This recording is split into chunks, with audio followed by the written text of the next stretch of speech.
Hey up everyone, what's going on and welcome back to Stirling Albion, where, according to the press, there is a promotion race that's going to head to the wire. It's not really a promotion race, it's more just a case of Dundee trying to hold on to the hope as long as possible. They are 9 points behind St Mirren and they are a full 14 behind us. We have played an extra game though. There are 5 games left for us, there are 6 left for the pair of them. Now I have brought you back for Partick Thistle, who have dropped off even further since, so they're not really in this promotion race at all, as you can see there. It's still an important game because technically we can win the title here. It does depend on what happens between Dundee and St Mirren in 2 days' time. So that result will affect everything that happens following this. We'll probably play Partick Thistle, St Mirren, and the final game of the season. Perhaps. I don't know. If we cannot get the automatic promotion in the Partick Thistle game, then I won't bring you that. I'll just bring you the one in which we can win the title, essentially.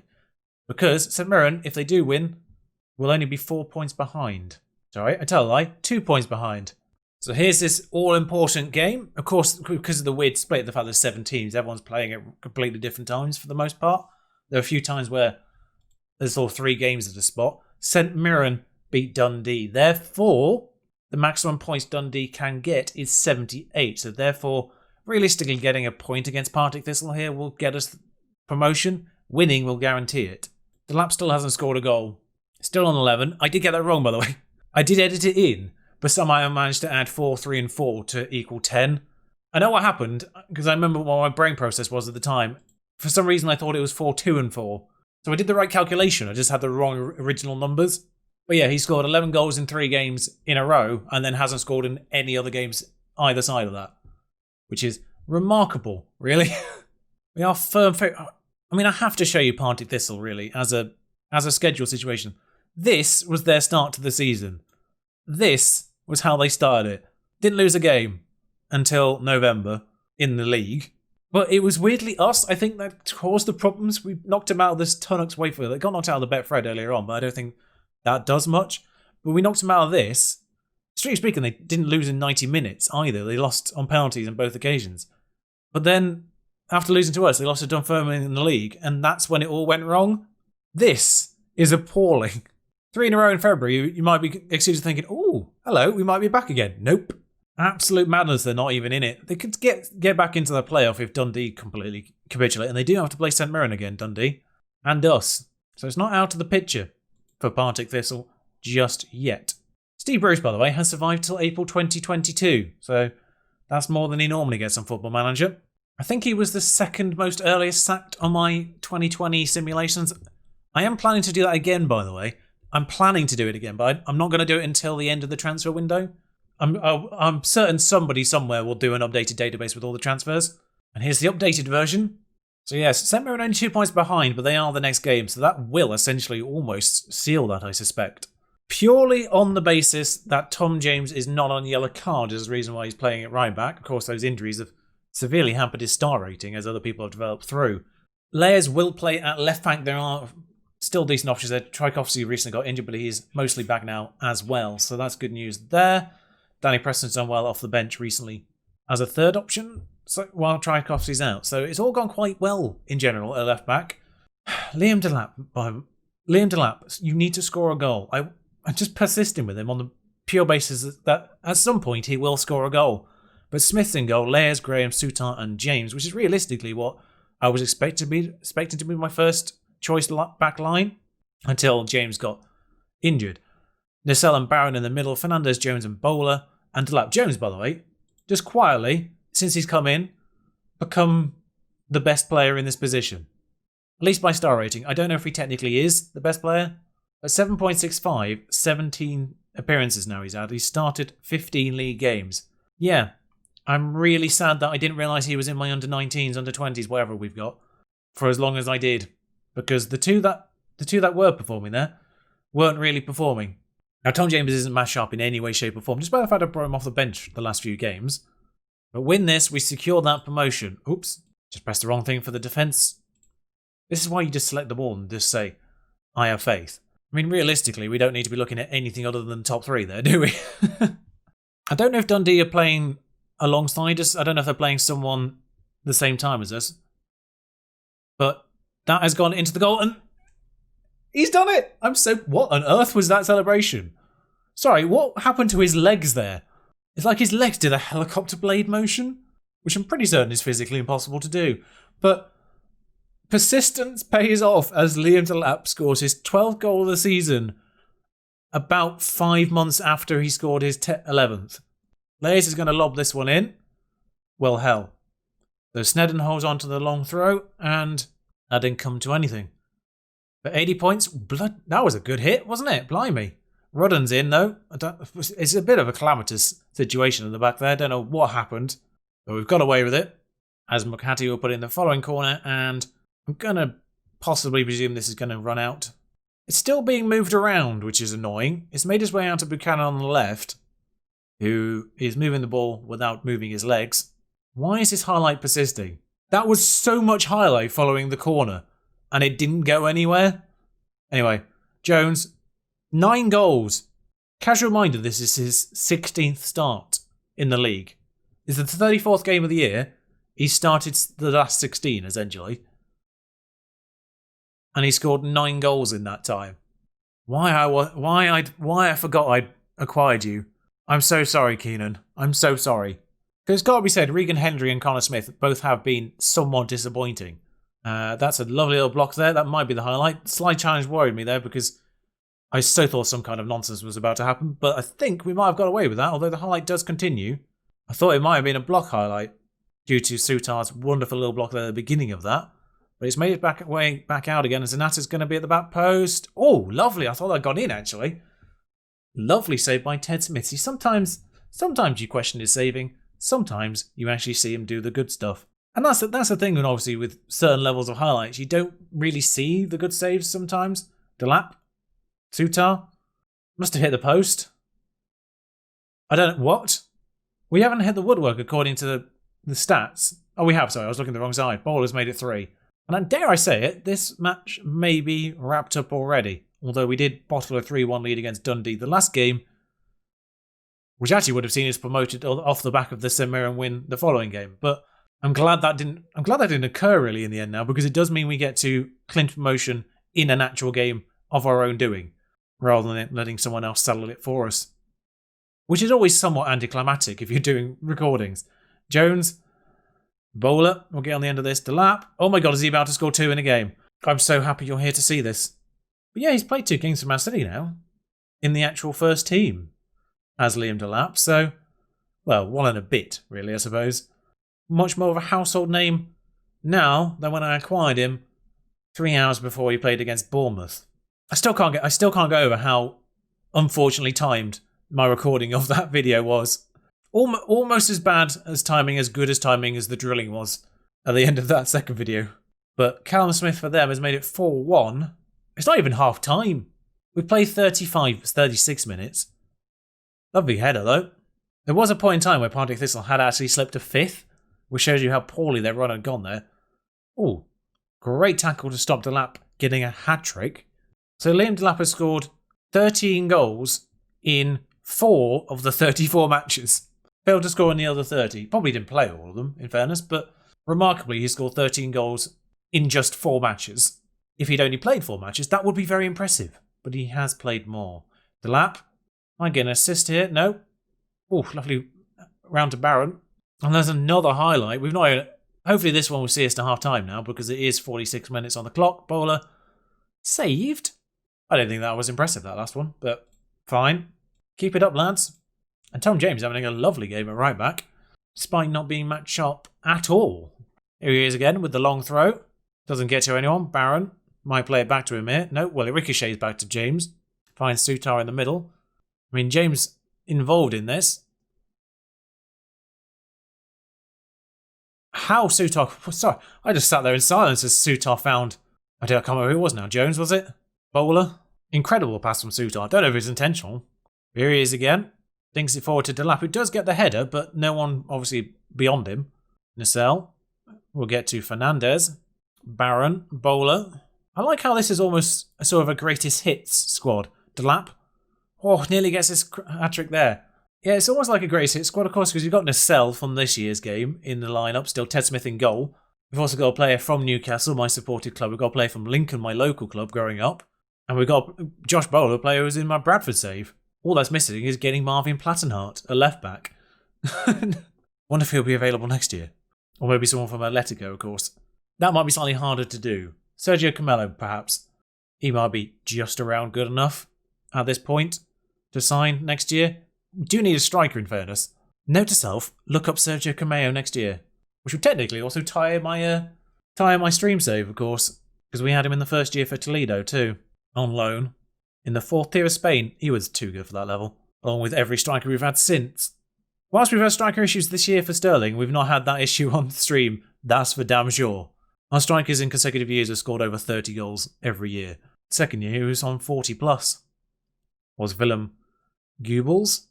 Don't know how you're supposed to pronounce his surname. But if you've not watched my stream save yet, spoilers, as of recording this right now, that's a free kick. Just a yellow card. Not even a yellow card for Nissel. As of right now, we have just been promoted to the 2nd tier. So the 2nd tier journey will start next week over on Twitch. Twitch.tv/AmazingG. Sutar gets a goal. Haven't really plugged Twitch all that much, but yeah. 2nd tier of Spain, the 1st tier that we can actually get automatic promotion rather than have to negotiate a stupidly complicated playoff system. But we've managed it. We've escaped that. We've escaped all that now, and all we have to do now is survive the 2nd tier, basically. They want us to reach mid-table. We should be alright, I think, but that journey will continue over there. Anyway, Stirling. It's 5-1 here. Promotion is essentially secured now. Bowler. Jones again. Barron. 6-1. Getting promotion in style. This is the kind of performance I'm used to over there on Toledo. We scored over 120 goals, I think, in the last season. So, not quite as prolific over here, but 6-1. We've had a 7, I think. We've had a 7-0. That's as best we've done over here. But it's not been anywhere near as frequent. Good God. How they managed to kill it out, I have no idea. I think we're only going to be doing 2 matches in this episode because this one has been rife with the highlights and rife with goals. So St Mirren 5 points behind, of course, but they haven't played their game, which will get them caught up to 30 before alongside. I think they do play us next, so they will be 1 game behind us for a little while. I don't know when that equalises out for the pair of us. But I will bring you the match against them next. Even though it's not the one that will clinch us the title. I don't think it will technically clinch us the title. It's 5-2, 6-2. I can't keep count. But of course, if we beat them next, we will open up a 8-point lead, I think it will be. Of course, with the game in hand, we could neutralise that back to 5. But it will only be 3 games remaining for us. 4 remaining for them. I'll try and bring you the moment in which we do win the title, though. If we do win it. But that secured us the promotion. I wasn't really certain on that one. Particularly at the beginning of the year when we were sort of hovering around the 3rd and 4th bit, just not quite being able to break the top 2. But then, as soon as we did break the top 2, essentially, is when Partick Thistle started being rubbish, and then we leapfrogged them to get the top spot. And since then, we've never really looked back. Anyway, celebrate promotion. Delap finally scores 20 hours without a goal. 20 hours. Right, budgets, of course, will be essentially the entire... Yep. Am I going crazy, or was that less wage budget? Am I going crazy, or was our wage budget last year 775,000? They've sort of normalised the wage budget. Layers is happy with being promoted. I did promise him that, in fairness. 5 years ahead of schedule. Earning promotion gives us a platform upon which to begin our assault on the next level. This club means business. Damn straight it does. They also praised Keenan Jones in that press conference, which I concur with. After not scoring in 20 games, he gets the fastest goal in the division. Sorry, it's more than 20 games, isn't it? That's my boy, Delap. Don't think he's your boy, but never mind. Like I say, there's been a couple of high-scoring games, particularly those 2 there, but for the most part, Dundee 7-2 as well. Good lord. Considering they've ended up 3rd, that's a ridiculous scoreline now I look at it. That's when Delap scored 4. That's when it's when he ended his rampage, I think. 4 against Dunfermline, 2 against TNS there, 3 against TNS there, and 4 against Dundee there. And then he didn't score till here. When I highlight the games he didn't score in, bear in mind he didn't obviously play all of them, but due to not scoring, that's the gap between his goals, and he has scored a grand total of 13. Can I even fit it on one page? No, I can't even fit it on one page. We do play St Mirren next, and they play us next. They don't play anyone in between. So the title race does not change between here and there. I do wonder if Connor Barron is actually stealing Nissell's thunder a little bit. I just saw him there, second on the key pass list. Dundee failed to beat Morton, so definitely promoted. I'll tell you, St Mirren actually played Partick Thistle before they played us. I didn't realise that. They have beaten them, though. So they get back to 2 points before we're about to play them away from home. This title is actually nowhere near guaranteed. Gotta be said, Fabian Layers is doing very, very well. Determination 16, I'd expect that from him, but St Mirren are guaranteed promotion as well now. I just noticed there on the news. Considering how quickly he got off the mark with those assists, the fact he's still not actually broken the record with 4 games to go is quite amusing for Fernandez. We've got to play a lot of games in a short period of time here. So St Mirren straight back up again, that is worth noting. They have been immediately re-promoted after being relegated last year. Dundee do beat Dunfermline, so would have kept the pressure on if they were in touching range. They're going to get 9 more points, can't they? So 76, yeah. St Mirren, the news was correct. Sometimes it does fluff it, but yeah, news was correct. They are promoted. Their goal difference is actually very impressive as well. Probably not enough to overturn it if we draw a match and they win one or whatever.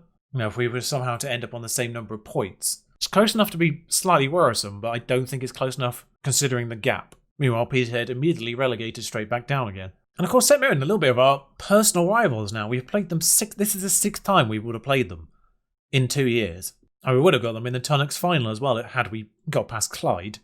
I'd forgotten about that disappointment. Now the fascinating thing is nobody actually got booked in that back line last match, so everyone's available for this match. And considering Delap scored, he's got to stay in that lineup now, hasn't he? So no changes to the lineup other than bringing Lewis back in at right back. Oh, this is the one that, really, we're not even favourites for it. In fairness, I think we are still second in the season preview behind St Mirren, so I can see why we're not favourites. A draw keeps things tense, of course. A draw here does essentially allow us to draw somewhere else, thanks to that goal difference. But Ross Graham, in space on the left-hand side of the box, drills one into the right-hand side of the goal. I'd have thought St Mary's Stadium would have been bigger, if I'm honest. Fernandez, maybe he's on the cusp of a boundary for the stand sizes, but Graham drills one in there, and that's the start we needed. That's the start we wanted. It brings the gap to 5 points, same games played. Although McGrath, I don't know why I said his name fully, McGrath, drills that one wider than the goal angle he had possible. Well, Graham's been booked, Lewis has been booked, that's his 20th yellow card of the season. Fullbacks. FM21, can you please reduce the amount of times fullbacks make fouls and yellow cards? For the love of God. It's not the system. It's not the system. It happens with every system I ever play. Considering I've done a lot of research into players being carded and who's being carded a lot, nobody really gets more than 12, 13 in a season, for the most part. Like 1 in 3 is kind of the highest average in terms of being booked, I found, even in those card-friendly people. The fact he's got 20 yellow cards in 31 starts is absolutely ridiculous. Tell you what, if you're doing players to be carded, betting on matches, he'd be odds on every match, wouldn't he? So the reason why he's only played 31 matches is because he's been suspended for a third of them. But anyway, Nacelle, it's been a fairly quiet match, actually, to counterbalance the previous one. Delap, though, off the back of 2 goals. Lovely block by Baird. I'd say there was a counter, but I'm pretty certain Nacelle just fouled someone there twice in a row. He fouled him, they played advantage, and they've just fouled him again. It was like Carlman just going, look, you're going to have a free kick here, mate. Ross plays it back to, I don't know why I first named him there, Ted Smith. Sutar, Bowler, play it out wide. There is a bit of space out wide. Nope, Jones plays it to the left-hand side instead. Fernandez does have support out here. Leyes, quite wide out, but tackled. Retains possession. Gets it to Fernandez again. Bit of space for him to whip one in here. To lap over. That would have got his assist. I feel like Pedro Porro is too good to be playing in the Championship of Scotland. I just recognise the name, and I don't know why I recognise it so well. Leyes, Fernandez. By his bowl at the back post, he is unmarked somehow. St Mirren are defending now, apparently. They're 1-0 down, and this essentially ruins their chances at a title. And don't worry, I did notice that corner never went onto the pitch. I didn't realise that was even a thing in Football Manager, managing to get a corner out straight to a goal kick without it actually getting into the box. Baird, McAllister. They've had a shot on target where we've not seen it, but that one definitely wasn't on target. Considering the quality of shots we're seeing in their highlights, I mean, he's out of the next, Sutar's out of the next one as well. Tom James is going to have to come in here, I think, just because they don't want to risk a right back being sent off. Bowler's getting tired. He's on 6.2 is Bowler. Don't see that very often. Ali Mali comes on for the first time in a little while, actually. Delap, 6.9. It's not the best from him. Barron's not playing the best he's ever played either. 6.7. Not terrible, but he is booked. So, could be one less card to get on the pitch there. Dominic Gape is on the bench, I think. Sutar. Don't really have a reliable long-range specialist in this team, like we do at Toledo. No, we don't really have that player where as soon as I see it reach him on the edge of the box, I'm like, ooh, this might be going in. You know, every now and then you get a player like that. I remember Anthony Barak at Southampton, was it? Or was it the Burnley save last year? I can't remember which one it was now. Had a few players like that over the years where you just expect something magical from the edge of the box every time the player gets it there. Don't really have one of those in this side. Got Sansa Toledo on stream right now who does that. Just get it to him in this area just outside the sort of 25-yard mark. If he's got a line on goal, he'll take it and it will go in. James Sutar finds the lap, but again heads it onto no one. That's a recurring theme. Sutar gets that one, of course he does, because he's 201 centimetres tall. I'm not quite sure what that works out in feet and inches, but it's a lot, whatever it is. Fiabema comes through here. Oh, good save. Keeps the ball in, but it is cleared now. Well, that continues, but I don't know how much of this is just... I mean, Jones has run the length of the pitch here. Plays it back to Fernandez. Marley in a bit of space, though doesn't have the angle anymore. Fernandez wide. So possession begins with St Mirren here, and I am certainly a smidge worried here. McAllister comes forward, trying to find an angle to shoot. Nope, Nasil will get the ball there. Delap. Got a lot of work to do, though. Mallet can play a player through here if he wants to. Yep, it's Jones that's in space. Over. Didn't really run with it, Jones, there. Had a little bit of option too. There's a corner, which worries me intensely. Delap down to a 6.4 now. The booking for Barron worries me more than the 6.4.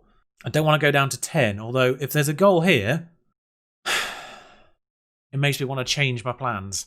I feel like keeping faith with Delap, actually. He's on a 6.4 here, but he scored 2 in the last one. Ted came for the initial bit, which was a bit unfortunate, I suppose. Oh, they've got another set piece. Over. Thank God. That looked like it had gone in for a second. Hello, we've got a long throw now. Mr. James. Gonna lob it into that box. Jones to head it on. No, gaping space. Fernandez. Yes. I forgot words there for a second. And back to positive. I thought Gape was going to do it there, actually. Who did it hit in the face? Technically, the assist is still Gape, so I think it hit one of them in the face. Otherwise, the assist may have shifted. I thought it might hit Delap in the face there, but no. Must have been one of them. People had written this off today, apparently. I will never understand that one. As particularly again. So 5 points the gap. So St Mirren do play alongside us in this Morton game, which technically could see us win the title if St Mirren lose. Essentially, if we just bettered their result in any way, shape or form, it essentially wins us the title. If we draw and they lose, then that 6 points and the goal difference is probably enough. If we win and they draw or they lose, then I think we've won the title either way. So I'm not going to bring you all of this, but if we score and then we maintain a scoring position throughout the match, then I'll show you the result at the end. Bit of a situation defensively though, of course. A little bit different to last year where it was essentially just when rather than if. We are at home and they are bottom of this section, so I do expect us to come back with 3 points here. Dundee guaranteed their playoff spot, by the way. So there's literally nothing to play for anymore, other than the title for the teams at the top. And the other 4 teams basically might as well not be here anymore. But this is a highlight, and, well, it's gone in the goal. It's Delap's goal. It counts as Delap's goal. Not sure if it should, but he scored another one, love. So that's nice. That's nice for him. Jones kicks it. It's on target, but Delap diverts it into the goal. Far side away from the goalkeeper, so may have saved it if it wasn't for Delap's intervention. But the important bit, of course, is whether or not St Mirren are going to win. Bowler's made it 2, and I can't remember if Victor Fernandez actually had an assist in the previous games, but he's assisted that one, and therefore he has definitely broken the record. Because he now definitely has a bare minimum of 13 assists, which has broken that record. Lovely work from Victor. Took him to the third from last game, but after getting like 8 in the first 3. But he's done it now. Also Bowler's 20th goal of the year as well, so that's quite nice. Highest scorer for the team is the right winger. You can see we've had a bit of an issue up front then, can't you? Ross Graham makes it 3 from a corner, and I feel like our part of the job is done. Let's just keep an eye on whether or not St Mirren get their goal that they need to keep in this race. Because as things stand, as we approach half time, we are winning the title here and now, since St Mirren are failing to win currently. And yeah, half time, that's the situation. Probably won't bother to show you any more goals unless they're amazing. An injury to Fabian Leys is slightly irritating, but we've got the personnel. Damn, it just went through at the end there. I just saw it at the very, very end. They scored in the 88th minute. So the title race still on. Oh, Bowler scored a 4th, by the way. Didn't even mention it. Leys was out from yellow cards anyway, but he's injured. 4 to 5 weeks. So that's the rest of the season for Leys. Get any result against Queen of the South, and I think that's it as well, isn't it? Couple of tight players, just giving them a rest as well. I'll probably zip up the highlights of a couple of levels and let you know if we're in a winning position. Worth noting a draw effectively does it well as well, of course, because of the goal difference. We won't get the official noises until we win. St Mirren aren't playing right now, but it doesn't matter. Aaron Lewis with a free kick makes it 1-0, and this is the title-winning goal, potentially, or the start of the title-winning goal. Depends what the final score is, of course. Delap's made it 2 from a corner, and that's his 15th goal of the year. Finally scoring again. Took him a while. Could have done without those 5 months without a goal, but still. And Graham gets a 3rd from a corner in deep injury time. Nacelle with the assist, though. Not sure if he was intending to shoot. He was intending to shoot. But Graham diverts it into the net. And that's 3-0 at half-time, and job feels mostly done here. It's quite fortunate we had to play 6th and 7th at home in a row at the end of this section. Just Dundee away, which matters not at all now. Regan Hendry's very fortunate to make this 4-0 right now, as he drills a shot from there, and the goalkeeper just puts it in his own goal, really. That's going to inflate his rating. Less lucky on the 5th goal here. Hendry gets it back from Lewis, and from the same place, pretty much. Oh no, he is lucky, sorry. Leafield's had a nightmare. And there it is, with someone still stuck in the middle of the centre circle, champions announced. Never really understood why I'm relegated to this podium section on the side, but fine. What a way to do it, though, by the way, 5-0. The last question said you've turned Stirling Castle into a bit of a fortress. That's exactly what this challenge is all about, so that's quite amusing that was the final question. Which this does imply our home form's been pretty good. Have we actually lost at home? Because we did lose twice, but I think they might have both been away from home. Yeah, St Mirren early on, and Inverness, who ended up in the bottom half of this, I think. Yeah, so it was only 2 away goals. We never lost at home. Drew a couple of times. Bottled it a couple of times, I should say. But even then, it was against the sides directly behind us. So that's it. We've got to play Dundee, and I'll just bring you the end of season stuff after that. Although it does take a while for that to come through, doesn't it? Well, there we have it. A 4-1 victory away at Dundee at the end of everything. Sees us end with style, really. Got away with it. No, I'm pleased. I can't say anything else, but I'm pleased. I did notice one thing during that match, by the way. Goal difference of 66. It's a lot, don't get me wrong, but it's also deceptively low. We have scored over 100 goals thanks to this match now. So we get 400k for that. Not that it really puts a massive dent in things, but Rangers win the Scottish Cup. And I suspect it's going to take a little while before we get the end of season stuff again.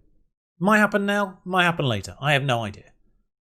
Last time it was after all of the training sessions had ended, so that might be the end point. But of course, we do have the promotion situation. This one doesn't matter at all because it's the relegation playoff. Forfar got into that playoff again and lost again. Also, because of that massive injury to Gary by, he ended up retiring.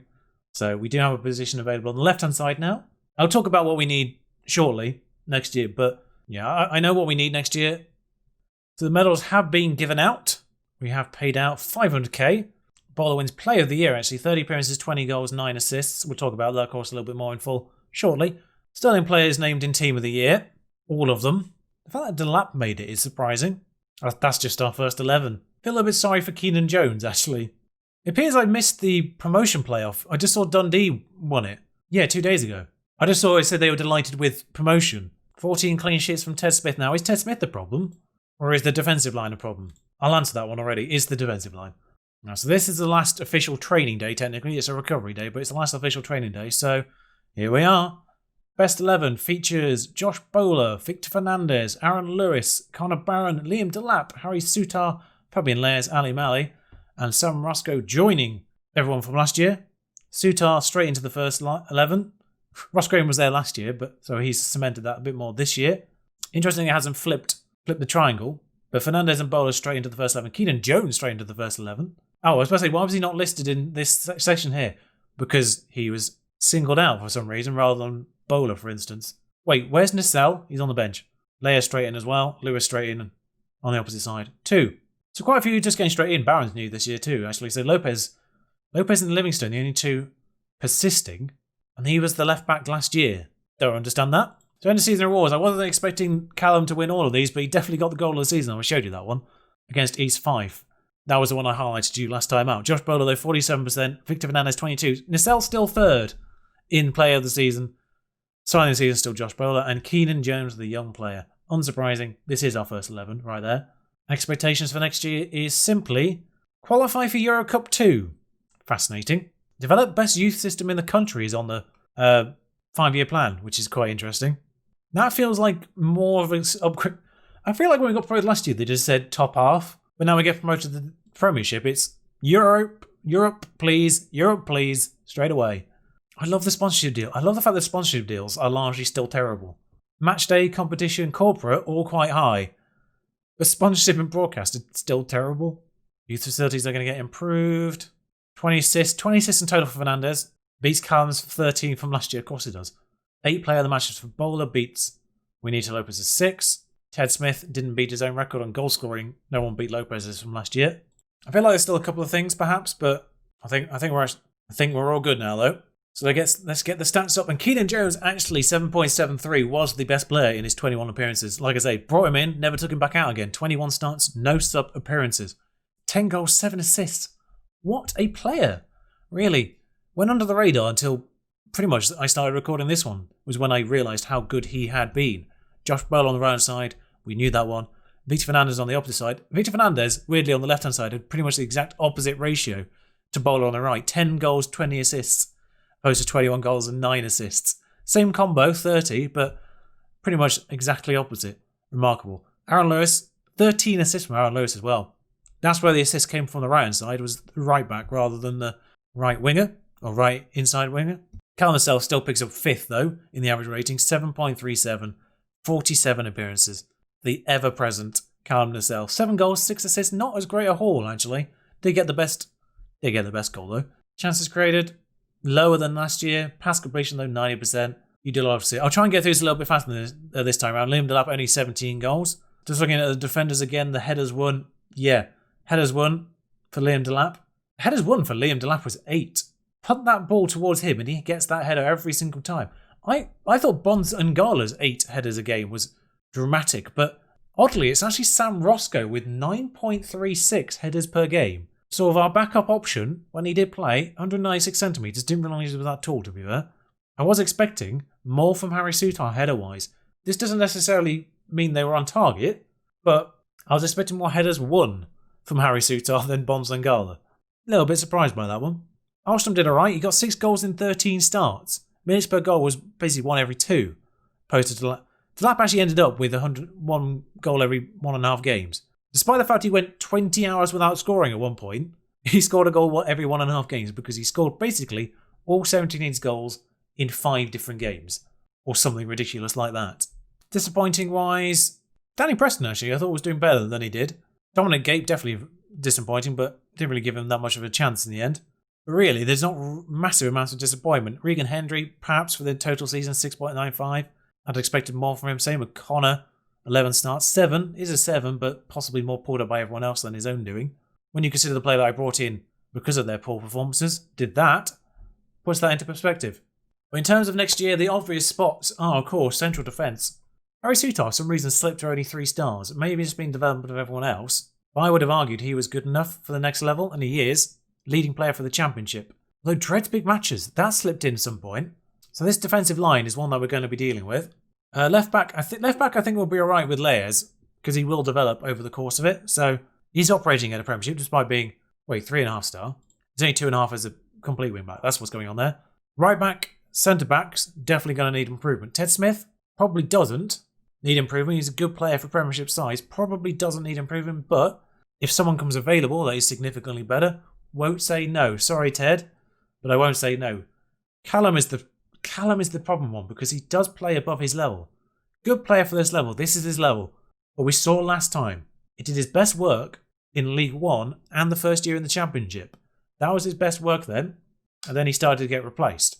Callum does play above his level, which is the problem, and that's going to be the argument because the other 2 players are good enough. If we get Barron back, in fact, I might try and do that straight away. He's good enough. Malley on the right side, theoretically good enough, but again, doesn't like big matches. He's leading for this level, but Josh Bowler is the starter, so realistically, Bowler with Malley's backup, yeah, probably don't do anything that's like, obviously, Gary Bye's gone on the left, Fernandez is good enough to start on the left, gonna need someone to bring in as backup, Jones, same in the middle, good enough to be starting, in my opinion, gonna need backup. Striker, of course, is the last position that we definitely need a starting Scottish Premiership level striker. Ideally 2, because we don't really have a backup at that level. Mikael Ahlstrom has done well, probably could play backup, but he's actually he could be the backup for the left-hand side. I've talked about maybe training him on that left-hand side. He could be the backup for the left-hand side behind Fernandes. And therefore we need to get 2 out-and-out strikers. So, I'll see you for that on Monday. Until then, ta-ra.